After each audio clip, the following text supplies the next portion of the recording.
মাধ্যমিকে মহকুমায় প্রথম হয়েছে ইসলামপুর পৌরসভার ১ নম্বর ওয়ার্ডের দুর্গানগরের বাসিন্দা মোনালিসা দেবনাথ। তার প্রাপ্য নম্বর ৬৭৮। সে ইসলামপুর উচ্চ বালিকা বিদ্যালয়ের ছাত্রী। আজ তার বাড়িতেই তাকে শুভেচ্ছা জানাতে ছুটে আসেন ইসলামপুর থানার আইসি হীরক বিশ্বাস। তাকে ফুলের তোড়া দিয়ে শুভেচ্ছা জানান তিনি।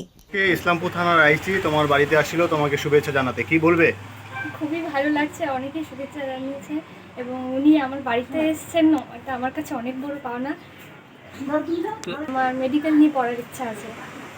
মেডিকেল গর্ব ও সাব ডিভিশনে প্রথম হয়েছে।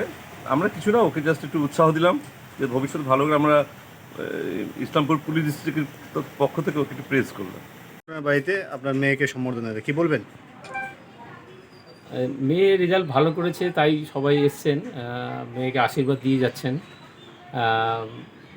আশানুরূপ সেরকম ফল হয়নি, কিন্তু মোটামুটি ভালোই বলা যায় আর কি। কি বলবেন, কতটা আনন্দ হচ্ছে? না, আনন্দ তো ভালোই হচ্ছে, মানে আরও একটু আনন্দ হতো যদি আর একটু ভালো করতো। তো যা করেছে ওর ইচ্ছে ঠিকই করেছে, মানে আমরা খুব খুশি এবং পাড়ারও সবাই খুশি আছে। আর কি বলবো। ঠিক আছে।